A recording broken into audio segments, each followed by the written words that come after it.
కాబట్టి మీ అమూల్యమైన ఓటుని సైకిల్ గుర్తుపై వేసి బ్యాలెట్లో ఫస్ట్ నంబర్ సైకిల్ గుర్తుపై వేసి గెలిపించాలని చెప్పి కోరుతా ఉన్నాను.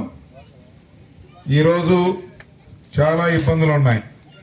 27 ఎస్సీలకు సంబంధించిన పథకాలని రద్దు చేసి అధికారంలో కూర్చున్నాడు జగన్మోహన్ రెడ్డి గారు. అంటే గతంలో ఎన్నో ప్రభుత్వాలు ఎస్సీలకు ఇచ్చే స్కీమ్స్ని ఇంకా పెంచడానికి ప్రయత్నం చేసినాయి. కానీ ఇతను ఇంకా పెంచుతాడు అనుకుంటే వాటన్నిటిని రద్దు చేశాడు. తద్వారా వేలాది మంది లక్షలాది మంది ఎస్సీ సోదరులు నష్టపోయారు. గ్రామాల్లో ఏమీ అభివృద్ధి కార్యక్రమాలు జరగలేదు.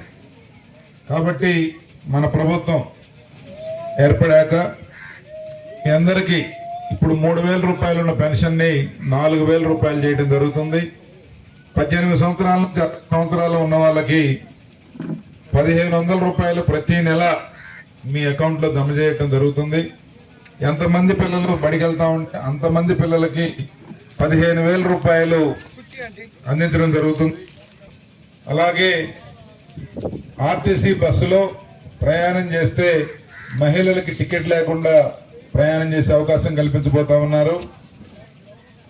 అలాగే 10 లక్షల రూపాయల వరకు డ్వాక్రా మహిళలకి వడ్డీ లేని రుణాలు కల్పించడం జరుగుతుంది. అలాగే ఏదైతే గతంలో ఎస్సీ కార్పొరేషన్ లోన్లు, ఎస్టీ కార్పొరేషన్ లోన్ల ద్వారా మనకు కొంత మంచి జరిగిందో మరలా వాటన్నిటినీ పునరుద్ధరించి సబ్సిడీ లోన్లు కూడా మీకు అందించడం జరుగుతుంది.